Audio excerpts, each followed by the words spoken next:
Bonjour à tous, nous allons expliquer dans cette petite vidéo de présentation comment se construit un graphique en Market Profile et notamment via l'indicateur pour MetaTrader 4 VHart. Donc nous commençons par placer sur le graphique un instrument financier, quel qui soit un indice comme le CAC 40 ici, le DAX 30, le S&P 500, le Dow, le Nasdaq, mais aussi les matières premières comme l'or, l'argent, le pétrole, etc. Tout ceci s'applique également sur le marché des devises avec le Forex, donc l'euro-dollar, le GBP USD, un peu tout quoi, l'euro-yen, vraiment tous les instruments financiers. Donc pour ce faire, j'ai choisi ici un graphique qui est représenté en bougie de 15 minutes de cotation. Donc chaque petite bougie représente 15 minutes de cotation. Et cette cotation s'étale donc de l'ouverture qui est représentée par une ligne verticale en pointillé. Donc c'est l'ouverture ici du 28 janvier sur cette barre là, donc exactement. Il est 7h du matin en GMT et cette même journée se clôture donc le 28 à 21h GMT. Pourquoi GMT? C'est la plupart des brokers qui seront en CFD donnent les horaires en GMT au niveau de leur cotation. La même chose pour le lendemain, donc l'ouverture du 29 janvier, toujours à 7h GMT, ici sur cette petite bougie de 15 minutes et sur cette verticale. La clôture à 21h GMT, l'ouverture du 30 7h GMT et la clôture du 30 janvier à 21h GMT, l'ouverture du 31, etc., etc. Donc nous voyons sur ce graphique, on va dire les 1, 2, 3 journées de cotation. Et la première chose qui saute aux yeux, évidemment, c'est la couleur et la direction du marché.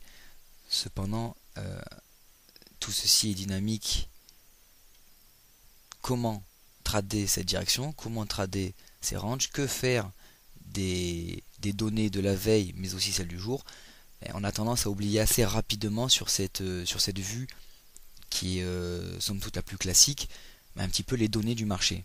Donc, hormis les niveaux haut, bas et à limite de clôture, c'est vrai que les traders techniques ont tendance à oublier ce qui s'est passé sur le très court terme. Donc pour ce faire, nous appliquons ici un utilisateur VHart aka Market Profile et nous voyons donc exactement ces mêmes journées, donc ces trois journées comme je vous ai expliqué, la journée du 28, la journée du 29 et la journée du 30, mais avec les profils du marché quantitatif. Donc en fait nous avons toujours l'ouverture et la clôture. Et ici nous agrégeons donc en market profile, c'est-à-dire que nous ramenons à la Tetris, nous imbriquons toutes les petites barres, nous les poussons toutes, nous les emboîtons les unes sur les autres, sur la gauche, sur l'axe vertical de l'ouverture, pour obtenir un profil qui nous montre des pics, des creux, des endroits les plus tradés, les moins tradés, etc., etc. Nous voyons ici donc cette bougie de 15 minutes qui était vraiment traçante, directionnelle, baissière, qui ne laisse qu'une empreinte, donc qu'une petite brique sur le profil, et ceci nous ne l'oublions pas. Ici, où il y a eu le plus de briques qui se sont imbriquées, nous avons donc le niveau ici, le plus tradé de la journée. Ainsi de suite. Voilà comment se construit un graphique en market profile. C'est vraiment tout simple. Ici, nous avons une mèche haute avec une seule empreinte. Nous traçons donc ici, hop, quand on pousse à la Tetris sur la gauche, on pousse la deuxième, ça fait qu'il y a bien ce creux ici, cette mèche plutôt, à la différence d'ici un creux, ici une mèche, voilà, baissière, haussière, la masse, le creux, la masse, etc. Donc voilà comment se construit un graphique en market profile. Et nous allons voir que c'est beaucoup plus simple en effet de ne pas oublier ce qui s'est passé notamment sur le très court terme. Donc pour ce faire, les niveaux qui nous sont donnés et tracés automatiquement par le VHart sont donc ce qu'on appelle la value area. Donc la value area ici, ce qu'on appelle la VA du 28 janvier, de ce profil du 28 janvier. Tout simplement, elle est représentée en violet, enfin en mauve, ici, représentée par les... Et quand je trace, j'ai mes niveaux du 28 janvier qui sont affichés pour le lendemain. Donc ceci est à la façon un petit peu des points pivots classiques du marché. Ici j'ai le point du contrôle, le POC, l'endroit qui est le plus tradé de la journée de la veille, donc cette journée du 28, qui est sur la journée de la veille du 29, reste affiché et dont on peut se servir, dont il faut se servir, notamment pour l'analyse, mais aussi pour le trading. Exactement la même chose pour la journée du 30. Nous reportons les niveaux du 29, la value area haute, que nous traçons qui apparaît ici, la value area basse, que nous traçons et qui apparaît ici, et le point de contrôle, le POC, l'endroit le plus tradé, où il y a le plus opportunité de voir le même prix ici, qui est reporté sur le lendemain. Ainsi de suite, pour cette journée du, donc ça c'est le 30, donc le 31, nous aurons reporté ce niveau-là ici, le point de contrôle là-bas et lui ici. Voilà un peu comment se tracent les niveaux utiles du market profile.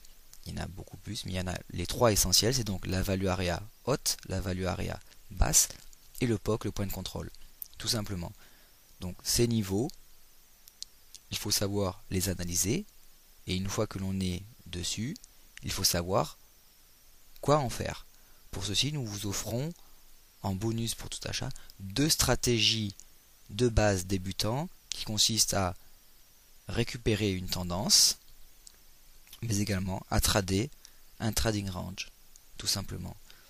Donc ici, nous avons vu un profil continu du marché, c'est-à-dire de 7h à 21h, puisque le niveau de la veille ne s'affiche qu'après la fermeture de cette barre, donc à l'ouverture de la prochaine. Donc dès que la prochaine va s'ouvrir, nous aurons les niveaux.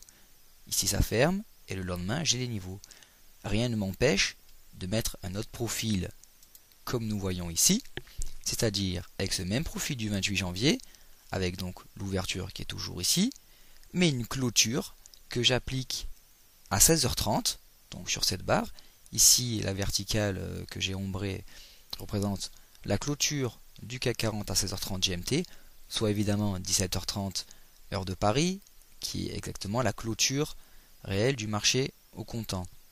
Nous voyons donc la suite, ce qu'on appelle l'overnight et le lendemain, et j'ai immédiatement d'autres niveaux que ceux de la veille qui sont tracés, puisque cette partie-là que je prenais la veille, je ne l'ai plus. Toute cette partie-là que je comptais la veille, je ne l'ai plus. Voilà, j'ai donc mis un profil de 7h à 16h30, de 7h à 16h30, de 7h à 16h30. Donc évidemment, les niveaux changent. Entre ceci